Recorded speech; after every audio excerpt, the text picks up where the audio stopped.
but Ramadan is a season of spiritual reflection and self-restraint. Every day during the sacred ninth month of the Islamic calendar, Muslims fast from dawn to dusk, deepening their focus on prayer and devotion to God. So nice.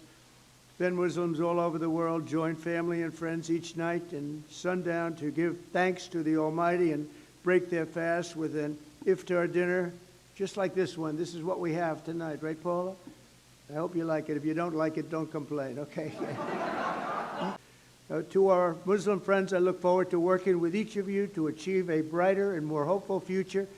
And I think together we're going to do great. You're going to make strides like you've never made. You have somebody in the White House that loves you. Thank you. Good evening and welcome to this magnificent Iftar dinner, very special, as we honor the Islamic holy month of Ramadan. Let me begin by saying to our Muslim friends, of which I have many tonight, and I think we have many all over the world based on the results in Michigan, other places. But I just want to say hello to all of the people that supported us so strongly. Ramadan Mubarak. We're grateful to be joined by Director of National Intelligence, Tulsi Gabbard. Tulsi, thank you very much. Deputy Secretary of State, Chris Landau. Chris, thank you, Chris. Congratulations, by the way. Deputy Special Envoy, Morgan Ortegas. Morgan. Hi, Morgan. A very good friend of mine who I just endorsed, actually, Senator Lindsey Graham. Lindsey. Congressman Abe Hamadeh. Abe, thank you, Abe. Thank you, Abe. Good job. Counselor to the President, Alina Habba, and going to be the U.S. Attorney in New Jersey, very importantly. Great job. Pastor Paula White, my friend for a long time, and somebody that's done an incredible job with faith and all of the things that so many in this room stand for. Paula White. Thank you, Paula. And a person that Paula would have a hard time not being with, I would say Jenny would be about impossible for you, right? But Jenny Korn is here, and she's been incredible, the Faith Office Director, and right out of the White House, right? Jenny? Hi, Jenny. How are you? And a great friend of mine, Mossad Boulas. Mossad, how are you? Thank you. I also want to extend a very special thanks to the hundreds of thousands of Muslim Americans who supported us in record numbers in the 2024 presidential election. It was incredible. We started a little slow with you, but we came along, and by the time that election was finished, we figured we went up like a rocket ship. So I just want to thank everybody very much for that. That was great. And in particular, I want to thank two great gentlemen, the mayor of Hamtramck, Michigan. Hamtramck, how are you, Mr. Mayor? And he's done a great job as mayor, and he's done a great job with his support of us, and Mr. Amr Galib, and thank you very much. You was such a tremendous endorsement right at the right time. Your timing was excellent. Thank you very much. And you'll be the next ambassador to Kuwait, and you're going to have a great time with Kuwait. Wonderful people, and it's a great place, so congratulations, really terrific. You're going to love them, and they're going to love you. And they're going to love you. Thank you very much. Congratulations to, as well as the mayor of Dearborn Heights, Mr. Bill Bazzi. Bill, good job, Bill. And Bill actually is going to be the next ambassador to Tunisia, and that's big stuff. Those guys, you're very upwardly mobile. You're doing very well. That's great. You're going to have a tremendous time, both great countries, and enjoy it.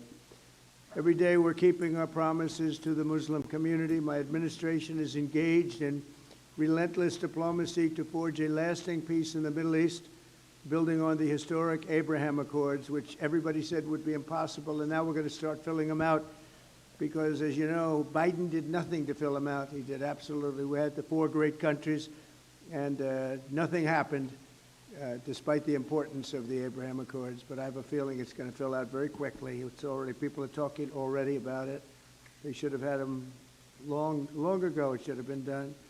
We're rapidly defeating inflation by reducing energy costs and even slashing the price of eggs by 50%. Doesn't sound like much, believe me. You know, when I got here, I was in 1 week, and I was being hit by the fake news media. They were saying, egg prices have quadrupled. I said, I just got here. I didn't even know. I said, what's the problem with eggs? But the problem with eggs was Joe Biden. That was the problem. He let them get out of control.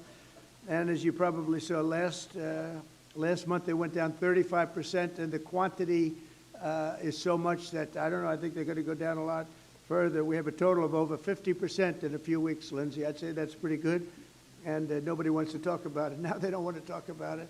They talked about it when it went up under somebody else, but when it went down under me, they don't want to talk. So we have to talk ourselves. If they won't say it, we have to say it, right? I learned that a long time ago. We're fighting for parents' rights and school choice, and we're stopping schools from indoctrinating children with transgender ideology, something which people of this room are not happy about. I know that for a fact, and it's a shame what's happened, but we're turning it around and turning it around at levels that nobody can even believe. I signed an order also, and I think very importantly, also in particular for people in this room, we're keeping men out of women's sports. Is that okay? Men out of women's sports. The Muslim community was there for us in November, and while I'm president, I will be there for you. I'm going to be there for you, and I think you know that, and our two great mayors understand that. I said that I would see you after, and I saw you after, and I think you're doing better than we are. You're doing better than anybody, so it's so great. I'm so glad you're here.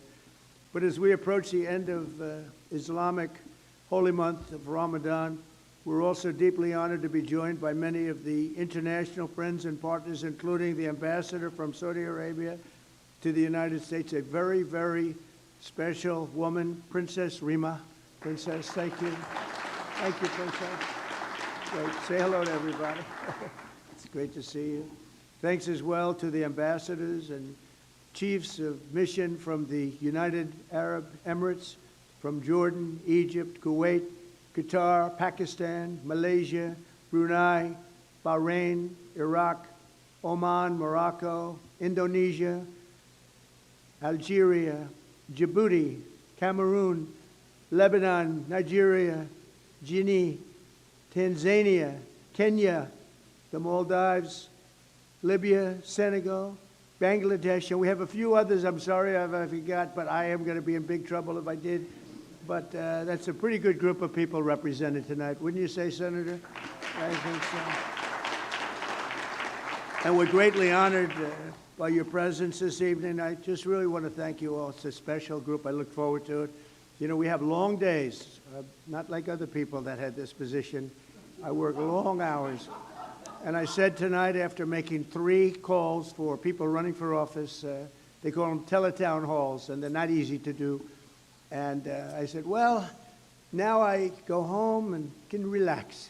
They said, no, you can't, sir.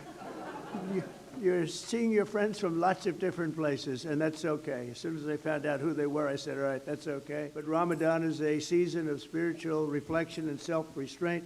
Every day during the sacred 9th month of the Islamic calendar, Muslims fast from dawn to dusk, deepening their focus on prayer and devotion to God. So nice. Then Muslims all over the world join family and friends each night and sundown to give thanks to the Almighty and break their fast with an Iftar dinner, just like this one. This is what we have tonight, right, Paula? I hope you like it. If you don't like it, don't complain, okay? You're still in the White House, right? We're all in the White House together, so how bad can that be? So tonight we gather with the goodwill and the gratitude for God's many blessings, and that's what it's all about. This tradition exemplifies the beautiful spirit of all 3 Abrahamic faiths, the spirit that inspires us to seek happiness and prosperity at home and peace for the entire world. We're all looking for peace for the entire world. When I was in Michigan, I met with so many leaders of faith, and I said, what about your attitude here, your attitude there? All of the attitudes and all of the things I heard, they said, sir, all we want is peace. Right? Remember, Mr. Mayor? I said, but I understand you don't mind death. They said, no, sir, we want to live. We want to live, and we want to be happy, and we want to love everybody. And I actually, it was a very inspirational period of time for me. And I want to thank you also for introducing me to so many of your friends. It was absolutely incredible. Thank you very much. To our Muslim friends, I look forward to working with each of you to achieve a brighter and more hopeful future. And I think together we're going to do great. You're going to make strides like you've never made. You have somebody in the White House that loves you. Thank you all very much. And now we'll have a little dinner. Have a little dinner. Thank you. Thank you very much.